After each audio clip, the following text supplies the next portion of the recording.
Merci d'être présent aujourd'hui pour ce webinaire. Nous allons parler de téléphonie IP en entreprise et donc des notions de Centrex, de TrunksIP et d'IPBX. Je me présente, je suis Nicolas Boug, je suis directeur technique et cofondateur de la société Axialis. Nous sommes, rapide présentation, nous sommes opérateurs télécoms depuis plus de 15 ans maintenant et nous sommes parmi les pionniers en France de la mise en place de la téléphonie sur IP en entreprise, sur des offres de Centrex et de TrunksIP depuis maintenant plus de 15 ans. Voilà. Alors, je vais vous faire un exposé pendant une vingtaine de minutes. Nous aurons l'opportunité éventuellement de répondre à quelques questions à l'issue de cet exposé par l'intermédiaire de l'outil de chat sur votre gauche à l'écran. Alors, aujourd'hui, j'imagine que la plupart d'entre vous sont dans des situations, dans des entreprises dans lesquelles vous avez en partie de la téléphonie traditionnelle. Si vous étiez déjà en tout IP, probablement que vous ne seriez pas là. La téléphonie sur IP en entreprise, ça recoupe deux notions complémentaires. D'abord, ce qui se passe à l'intérieur de l'entreprise, c'est-à-dire le réseau interne, la façon dont on va connecter les postes individuels sur l'infrastructure, et la partie extérieure de l'entreprise, entre ce qui va souvent être un PABX, un standard d'entreprise, et le ou les opérateurs avec lesquels vous êtes connectés. Donc on va parler de ces deux notions-là, évidemment. Une chose qui est particulièrement d'actualité à l'heure où nous parlons, c'est la fin du RTC. Qu'est-ce que c'est que le RTC? Le RTC, c'est le réseau téléphonique commuté, c'est-à-dire le réseau téléphonique traditionnel, notamment d'Orange, qui est prévu pour être éteint dans les années qui viennent, c'est-à-dire que ça commence en 2018 et progressivement, durant les 3-4 années qui vont suivre, les différentes régions françaises vont être éteintes au niveau du RTC. Qu'est-ce que ça signifie? Ça signifie que tous les accès traditionnels de type ligne analogique T0, par exemple, vont être progressivement tout simplement abandonnés, coupés par l'opérateur historique, avec donc la conséquence pour ceux qui en ont aujourd'hui, la nécessité de changer d'équipement, changer de technologie, de raccordement à ces opérateurs. Voilà. Donc, si on rentre dans le détail de ce qui se passe à l'intérieur de l'entreprise, aujourd'hui d'ailleurs, peut-être un certain nombre d'entre vous sont déjà équipés de téléphonie IP en interne, mais pas à l'extérieur. On va y revenir ensuite. Néanmoins, si vous partez d'une solution traditionnelle dans laquelle vous avez à l'intérieur de votre entreprise un standard téléphonique traditionnel et des lignes analogiques ou des lignes numériques, donc des postes numériques, vous avez un câblage spécifique. C'est-à-dire que vous avez des cartes dans votre standard, vous avez des fils qui vont de ces cartes jusqu'à chacun des bureaux de l'entreprise, et les postes téléphoniques sont branchés dessus. Aujourd'hui, donc, l'identité de l'abonné, elle est dans la prise qui est dans le mur. Si vous branchez un autre poste dans la même prise, le poste fonctionne à l'identique. Si vous prenez ce poste que vous l'emmenez ailleurs, il fonctionnera comme la prise sur laquelle vous l'avez branché. En téléphonie sur IP, on change complètement ce paradigme et on va se mettre à utiliser le réseau informatique pour connecter les postes téléphoniques. Ce réseau informatique, le plus souvent, vous l'avez déjà. Il est composé de câblages dans les murs, dans les plafonds, et d'équipements actifs de transmission qu'on appelle généralement des switches réseau, qui permettent en fait, comme une sorte de prise multiple, de connecter ensemble tous ces équipements.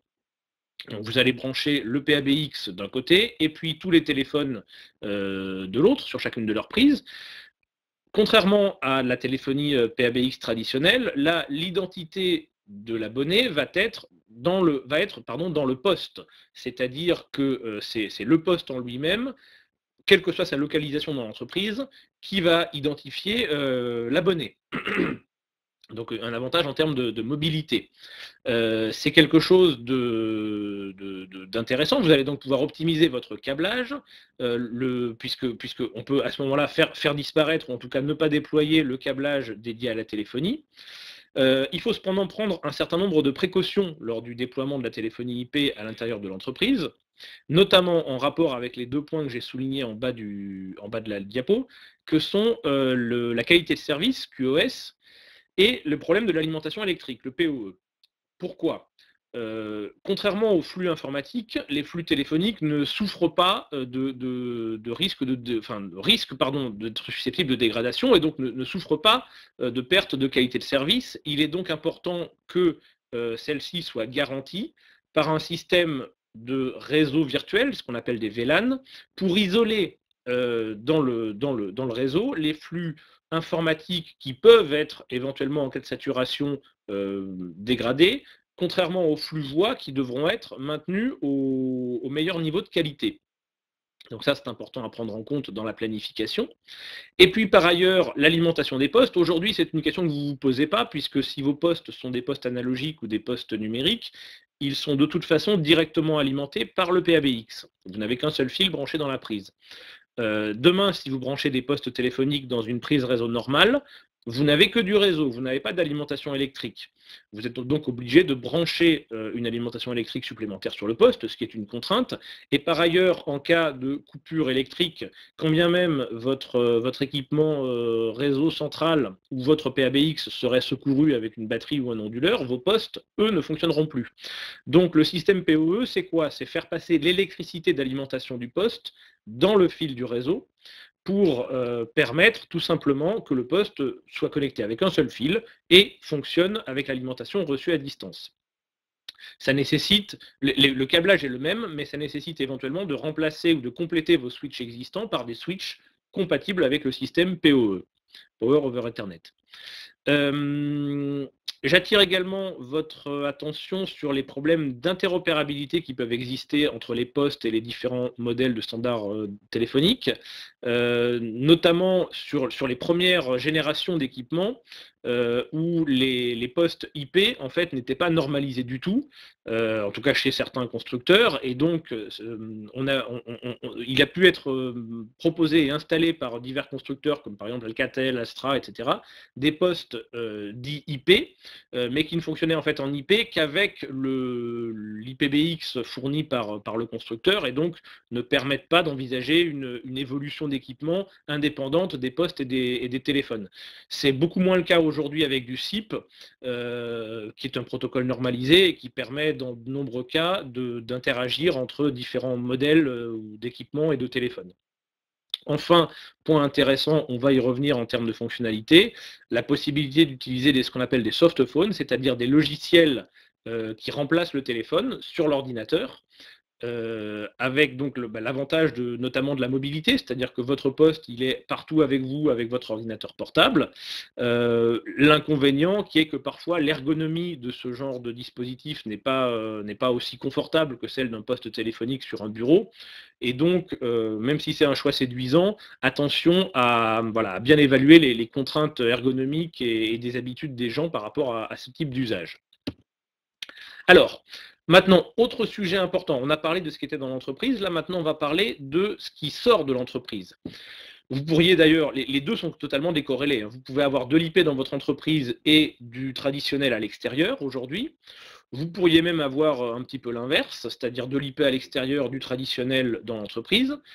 Toujours est-il que pour une évolution donc en tout IP vers l'extérieur, vers votre opérateur, hein, là j'ai mis quelques exemples, Orange, SFR, Axialis, d'opérateurs téléphoniques, la mise en place de l'IP dans ce domaine-là fonctionne de deux façons différentes.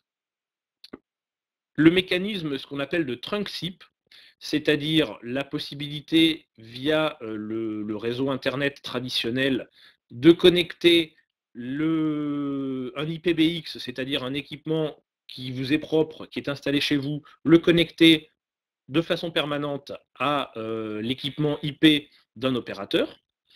Vous conservez donc l'architecture actuelle, c'est-à-dire vos postes, votre standard téléphonique et ensuite votre opérateur. Ou bien la solution de type Centrex, dans laquelle on fait disparaître de chez vous ce système IPBX, et pour le remplacer en fait par simplement juste une connexion Internet, les postes se connectant directement par Internet qui peut être une liaison dédiée, on va y revenir, mais enfin qui se connecte directement chez l'opérateur, opérateur qui vous fournit alors sur ces équipements les fonctionnalités au moins équivalentes à celles de votre IPBX traditionnel, avec un certain nombre d'avantages, on va y revenir également. Pourquoi aujourd'hui vous pourriez choisir de acquérir ou mettre en place un IPBX? Le problème de l'IPBX, l'avantage pardon de l'IPBX, c'est que ça vous donne une solution sur laquelle vous êtes autonome, vous êtes indépendant pour déployer de façon éventuellement différenciée vos postes d'un côté, vos infrastructures télécom côté opérateur de l'autre, et vous avez donc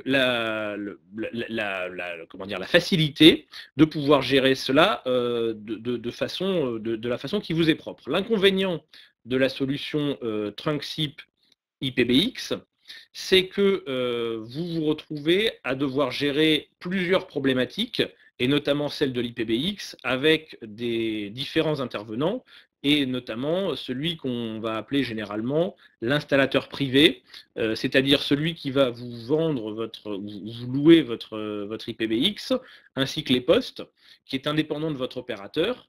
Voilà, avec des avantages donc et des inconvénients suivant la bonne relation que vous pouvez avoir avec lui.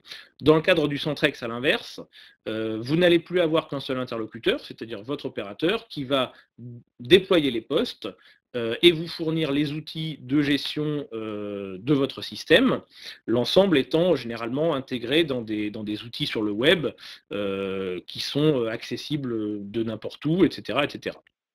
En général une plus grande facilité d'usage. En termes de budget également, même si on ne peut pas forcément présumer à l'avance de la lourdeur d'un budget par rapport à l'autre, la façon de vendre ces produits-là va être différente. D'un côté, avec l'IPBX, vous allez donc payer un prix fixe pour votre infrastructure et vos équipements et vos communications de façon forfaitaire ou à la minute chez votre opérateur. Sur le Centrex, à l'inverse, vous allez payer un prix unitaire par poste téléphonique, avec une gradation, si vous voulez, en fait, le fait que votre budget télécom va varier directement avec le nombre de postes que vous mettez en place et la souplesse que ça implique, parce que l'opérateur est en mesure à loisir de vous ajouter ou de vous supprimer des postes téléphoniques. Alors, je poursuis sur les avantages et les inconvénients du Centrex et de l'IPBX. Vous avez donc, côté IPBX, une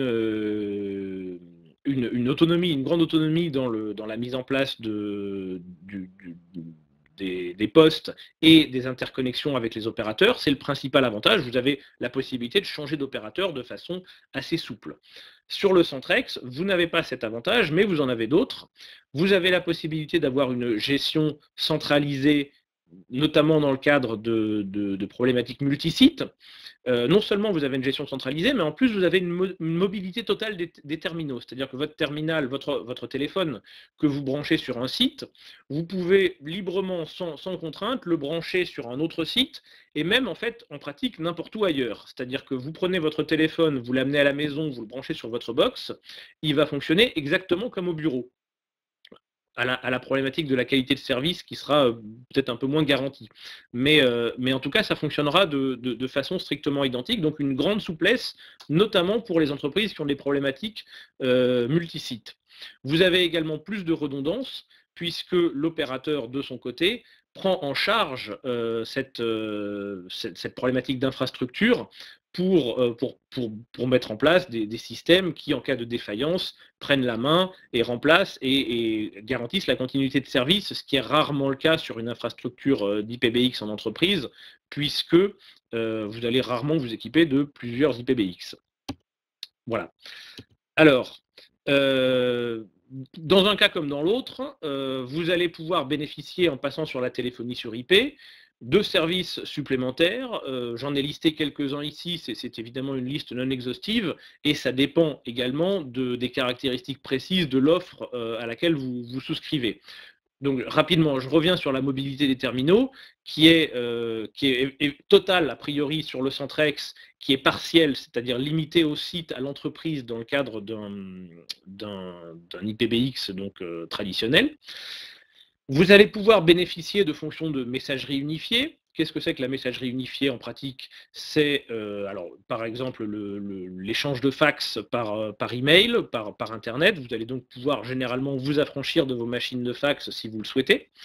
Vous allez avoir toutes les facilités liées à la messagerie vocale, notamment le transfert des messages sur votre email, éventuellement sur les offres les plus avancées, comme la nôtre par exemple, la transcription des messages vocaux sous forme textuelle dans l'email, c'est-à-dire que vous avez non seulement l'audio, mais le message écrit pour pouvoir le lire directement.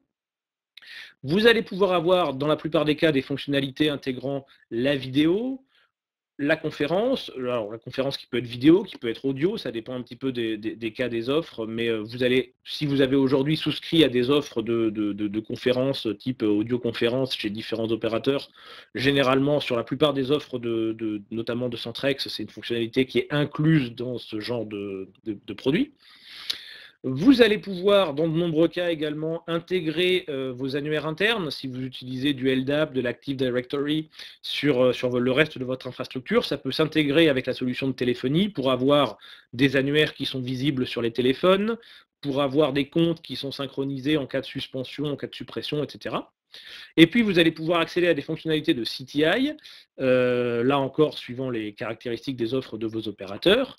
CTI, voulant dire couplage téléphonie informatique, c'est ce qui permet, par exemple, de déclencher un appel depuis le poste téléphonique, de gérer des files d'attente d'appels pour les problématiques de traitement d'appels entrants, de services clients, etc., etc. Voilà, tout ça, ce sont des fonctionnalités qui, grâce à la téléphonie sur IP, sont rendues beaucoup plus accessibles et sont standards dans de nombreuses offres. Un point sur lequel il me paraît très important de parler dans le cadre d'une migration et d'une évolution d'un système de téléphonie, c'est la problématique de sécurisation. Qu'est-ce que c'est que la sécurisation? C'est faire en sorte, notamment, qu'il n'y ait pas d'usage abusif de votre système téléphonique à votre insu, pour éviter notamment les fraudes, les coûts qui pourraient vous être faits, que vous pourriez avoir à supporter en cas d'usage abusif. La fraude dans les télécoms représente des montants absolument colossaux, des milliards d'euros dans le monde chaque année et des centaines de millions en France. Pourquoi? Le principe étant que le fraudeur va chercher à abuser de votre système téléphonique pour passer des appels vers des destinations chères.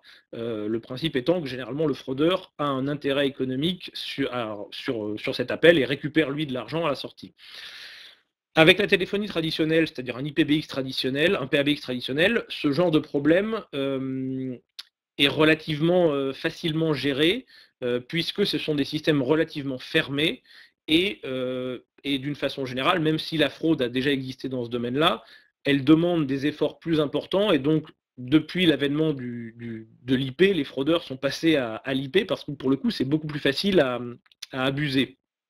Donc, concrètement, comment ça se présente? Aujourd'hui, si vous avez un IPBX, il est très important, puisqu'il va être connecté à Internet, qu'il soit sécurisé en termes d'accès, qu'il soit correctement configuré, parce qu'après tout, même si l'IPBX est parfait, encore faut-il que sa configuration soit faite de façon sécure, qu'il n'y ait pas d'accès intempestif ou trop facile qui soit en place.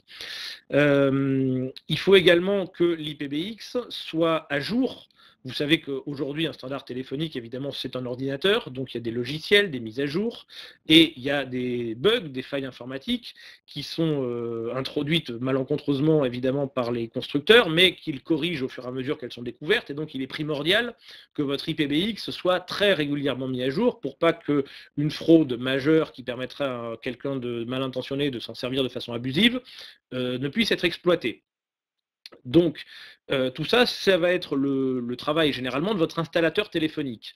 Il est évidemment donc très important de s'assurer que votre installateur téléphonique est très au fait de ces pratiques, enfin de ces problématiques, et que donc il s'assure que votre IPBX est bien configuré, qu'il applique les mises à jour régulièrement, etc., etc. Je vous engage par ailleurs à auditer régulièrement les consommations téléphoniques de vos équipements. Votre IPBX, je l'espère, vous permet de suivre ça de façon précise et régulière pour éviter les mauvaises surprises.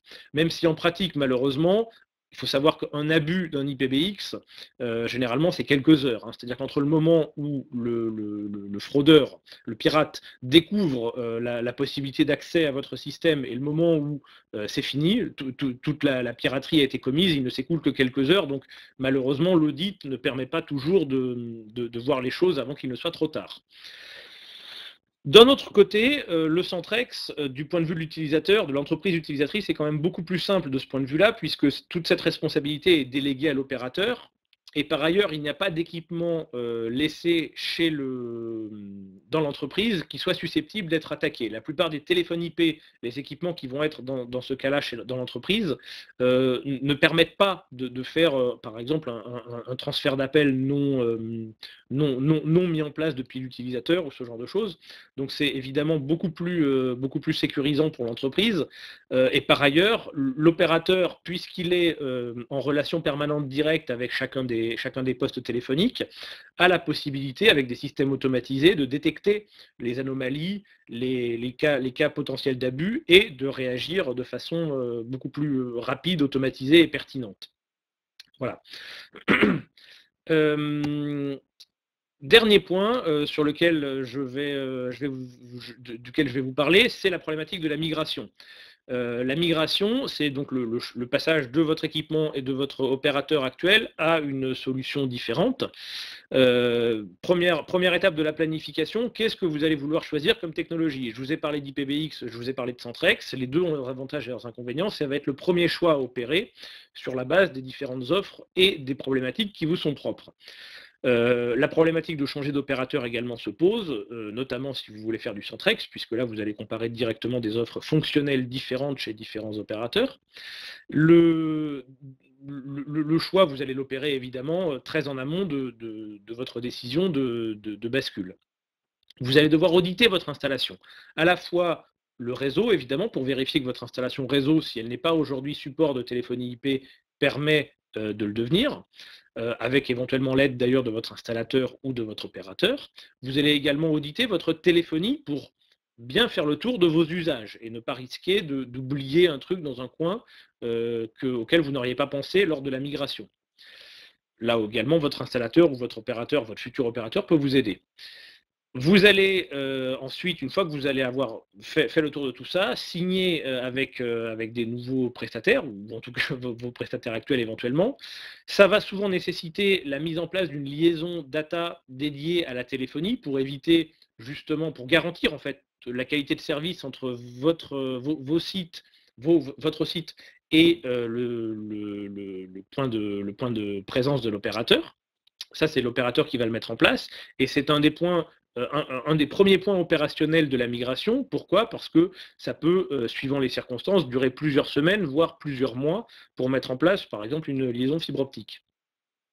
Étape suivante, ça va être l'installation des nouveaux équipements, que ce soit un IPBX ou des postes, dans vos locaux. Une fois que tout ça va être fonctionnel, il va y avoir une validation de bon fonctionnement, c'est-à-dire qu'un protocole de test est mis en place pour vérifier que toutes les fonctionnalités fonctionnent correctement. Et dernière étape de la migration, votre opérateur prendra en charge la portabilité des numéros, soit de l'ancien équipement au nouvel équipement, soit carrément de l'ancien opérateur au nouvel opérateur. Cette opération s'effectuant le plus souvent sans impact sur les utilisateurs, néanmoins, il est sage de le planifier à un moment qui n'est pas a priori un moment de pointe pour l'usage de la téléphonie dans l'entreprise, évidemment. Voilà. J'en ai fini avec mon exposé. Je vous remercie pour votre attention. J'espère vous avoir éclairé sur ces sujets-là. Néanmoins, je suis à votre disposition pour répondre immédiatement à vos questions sur tous ces sujets. Vous pourrez par ailleurs retrouver ce webinaire sur le site Webikeo et sur notre chaîne YouTube Axialis. Voilà. Je suis donc à votre écoute si vous avez des questions que vous pouvez poser directement sur le chat en bas à gauche, je crois, de votre écran.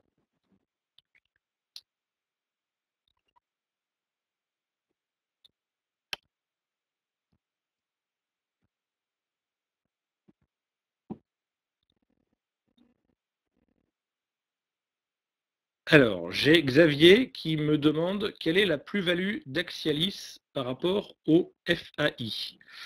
Alors, je ne sais pas exactement quel est le sens de votre question, Xavier. Le FAI, c'est votre fournisseur d'accès Internet. Par définition, il ne vous fournit pas forcément de prestations télécom. Donc, nous sommes opérateurs télécoms. Nous pouvons éventuellement vous fournir également de l'accès Internet, mais ce n'est pas notre vocation première.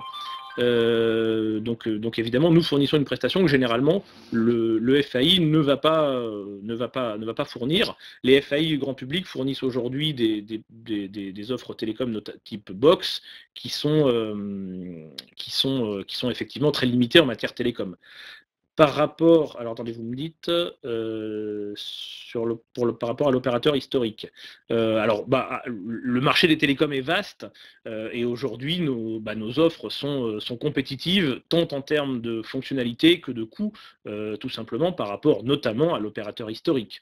Donc là, évidemment, je suis assez tranquille pour vous dire que si vous comparez une offre Orange avec une offre Axialis, je n'ai pas de doute sur le fait que nous soyons plus compétitifs. Voilà. Alors, j'ai Alec qui me demande, dans le cadre du Centrex, quelle bande passante faut-il prévoir par utilisateur? Alors, la bande passante, elle est assez similaire que vous soyez en Centrex pardon, ou en IPBX. Juste un détail près sur lequel je vais revenir. La bande passante par utilisateur, il y a deux possibilités. Soit vous êtes sur de la téléphonie non compressée, traditionnelle, qualité max, c'est-à-dire éventuellement HD ou normal, mais enfin le meilleur niveau de qualité, vous allez avoir besoin de 80 kilobits symétriques par communication simultanée. Ce n'est pas par utilisateur, c'est par communication simultanée. Donc en fait, il est important de mesurer l'usage que vous avez de la téléphonie pour dimensionner effectivement votre accès, votre connexion avec votre opérateur. Votre opérateur d'ailleurs pourra de toute façon, par rapport à vos statistiques d'usage actuelles, vous guider dans le dimensionnement de ce type de connexion. À noter qu'on peut également fonctionner en mode compressé, la qualité étant tout à fait acceptable néanmoins, et là on est plutôt sur 25 à 30 kilobits par communication simultanée. J'ajoute un petit détail, c'est que dans le cadre du Centrex, il faut prendre en compte les communications internes, puisqu'elles passent toutes par l'opérateur, donc il faut les prendre en compte dans le dimensionnement de la liaison. Voilà. Alors, j'ai Denis qui me demande qu'en est-il de la portabilité des numéros de téléphone par rapport aux ZNE si j'ai des agents dans plusieurs départements? Alors, Denis, effectivement, la législation actuelle contraint effectivement à ce que la portabilité soit théoriquement reste dans la ZNE, c'est-à-dire que vous ne devriez pas pouvoir en principe utiliser des numéros d'une zone géographique dans une autre zone géographique. Ce qu'il faut bien voir, c'est qu'aujourd'hui, ce n'est qu'une contrainte réglementaire, et encore, l'ARCEP est en train de réfléchir à l'assouplissement de ces règles-là. En pratique, aujourd'hui, si vous pouvez justifier d'une adresse qui demeure dans la zone concernée, la plupart des opérateurs n'auront pas de difficulté à faire des acheminements à votre convenance des appels, par exemple, de vous livrer tous vos appels de la France entière sur un site, un centre d'appel ou quelque chose comme ça, puisqu'on considère que dès lors que le client est effectivement à une présence physique dans la région en question, qu'il était titulaire de ces numéros, il peut bien avoir envie de les traiter là où il veut. J'espère que ça répond à votre question. Renaud me demande que proposez-vous comme solution pour remplacer une ligne RTC isolée type alarme ou ascenseur, et sur quel niveau de prix? Alors Renaud, c'est une excellente question.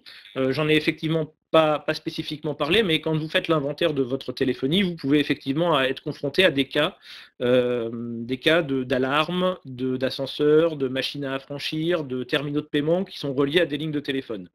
Il y a deux types de cas. Pour ceux où les usages sont des usages essentiellement voix, c'est-à-dire effectivement l'ascenseur par exemple. Dans ces cas-là, il y a possibilité de mettre ce qu'on appelle un petit boîtier ATA. C'est un adaptateur de téléphonie analogique qui permet de fournir une pseudo-ligne analogique en fait pour les équipements qui en auraient besoin à l'intérieur de l'entreprise, et donc l'impact est tout à fait minimal. Ce boîtier se connecte en IP chez l'opérateur. Il faut évidemment s'assurer qu'on a la qualité de service adéquate sur la liaison notamment la liaison avec l'opérateur, et également les systèmes de secours d'énergie, pour s'assurer que ce système-là ne risque pas d'être défaillant en cas de coupure d'électricité, par exemple. Dans l'autre cas, qui est les terminaux de paiement, ou d'une façon générale, ce qu'on appelle les communications M2M, machine to machine, là, par contre, les ATA ne permettent généralement pas de remplacer en fait la ligne téléphonique traditionnelle, sauf dans le cas du fax. Mais donc pour ces équipements-là, par contre, il faut envisager leur évolution avec les prestataires concernés. Vous allez notamment avoir des systèmes qui vont fonctionner soit en tout IP, en les connectant sur Internet ou sur le Wi-Fi, avec un fil ou en Wi-Fi, ou des équipements qui vont pouvoir fonctionner avec une puce type GSM 3G, notamment sur les TPE, les terminaux de paiement ou les alarmes. Voilà. C'est évidemment des problématiques à voir en amont. Alors, qu'est-ce que j'ai comme question ensuite? Le niveau de prix, excusez-moi, c'était, il n'y a pas forcément d'impact sur le prix. Enfin, le prix des communications sera indépendant de la technologie employée, IP ou traditionnelle. Et les boîtiers ATA sont très peu onéreux, quelques dizaines d'euros, de l'ordre de quelques dizaines d'euros. Yannick me demande, dans le cadre d'un service standard déporté, le numéro de l'appelant est-il communiqué? Oui, enfin, d'une façon générale, le numéro d'appelant est communiqué, quelle que soit la configuration de réception d'appel. Jessie me demande si l'opérateur propose un cloud IPBX, quelle différence avec le Centrex? En pratique, probablement peu. Ça dépend en fait vraiment des limitations ou de la façon dont c'est architecturé chez l'opérateur. Certains vont en fait effectivement soit offrir une solution de Centrex complètement managée, c'est-à-dire scalable à l'infini. Vous pouvez avoir un poste, 10 postes, 1000 postes sur le système, et c'est vraiment l'opérateur qui prend en charge complètement le dimensionnement et l'infrastructure. Ou bien ça peut être une solution un peu mixte, dans laquelle l'opérateur va héberger chez lui l'équivalent d'un IPBX qui vous sera dédié, avec l'éventuelle contrainte que cet IPBX, il sera comme il sera, il évoluera comme il évoluera, c'est-à-dire qu'il évoluera éventuellement pas beaucoup par rapport à une solution complètement managée par l'opérateur. Là, il faut vraiment voir à quoi correspond ce type d'offre chez votre opérateur, parce qu'en fait, en plus, les termes marketing ne reflètent pas forcément la réalité technique. Voilà. J'ai Philippe qui me demande, pour les lignes dédiées aux alarmes, il n'est pas intéressant de passer en ligne de type GSM 4G ou sur un réseau de type Sigfox. Alors c'est ce que j'ai dit à l'instant justement, hein. Vous pouvez soit passer sur de l'IP, soit sur du GSM, ou éventuellement sur du Sigfox, mais enfin le Sigfox est vraiment dédié à des usages tout à fait spécifiques. Vous avez une bande passante qui est très très limitée. Mais effectivement, oui, bien sûr, ça peut faire partie des options. Il faut savoir que le réseau téléphonique traditionnel était utilisé pour des usages de transmission de données dans le passé de façon tout à fait suboptimale. Le fait d'avoir un modem qui module de l'information informatique sur une liaison voix, c'était parce qu'on n'avait que ça comme support de transmission. Aujourd'hui, on a effectivement des supports de transmission qui soient sans fil avec du GSM, ou filaire avec de l'IP, ou même sans fil avec du Sigfox, qui permettent de régler de façon beaucoup plus optimale ces problématiques-là, et souvent d'ailleurs de façon moins coûteuse également. Yannick me demande, que se passe-t-il si j'ai sous-estimé la bande passante pour les appels venant de l'extérieur? Alors Yannick, d'abord j'aimerais vous dire que le fait qu'un appel vienne de l'extérieur ou de l'intérieur n'a aucun impact sur la bande passante, puisque une communication téléphonique, c'est ce qu'on appelle full duplex, c'est-à-dire que vous pouvez parler et entendre en même temps, la bande passante utilisée dans les deux sens de la communication étant donc équivalente et indépendante de qui a appelé qui, de toute façon. Si vous avez sous-estimé votre bande passante et que donc vous avez à certains moments une saturation de votre ligne, eh ben, vous allez, comme on dit, passer sous un tunnel. C'est-à-dire que vous allez avoir des coupures, puisqu'il y a des morceaux d'audio qui vont disparaître, qui n'arriveront pas à votre correspondant dans un sens ou dans l'autre. À ce sujet, d'ailleurs, j'attire votre attention sur le fait que les liaisons traditionnelles ADSL qu'on trouve dans le grand public et sur beaucoup de petits sites ont un problème majeur pour ce qui est de la téléphonie, c'est qu'elles sont asymétriques, comme leur nom l'indique, et que donc la bande passante disponible de façon symétrique donc effective pour un appel téléphonique est très limitée, de l'ordre de 512 kilobits en général. Même si votre accès vous permet de télécharger à 10 ou 15 mégabits, la bande passante symétrique donc en appel téléphonique est très limitée, et donc ce type d'accès est fortement déconseillé pour les usages de téléphonie, dès lors qu'on n'est pas juste avec un seul téléphone sur l'accès en fait. Voilà. J'espère avoir répondu à vos questions. Si vous en avez encore, c'est le moment ou jamais. Ah oui, alors attendez, j'ai Laura qui me demande, non, qui me demande rien du tout, qui vous informe. Et donc, je vous souhaite à tous une excellente journée et nous sommes à votre disposition pour répondre à vos questions. Voilà, au revoir.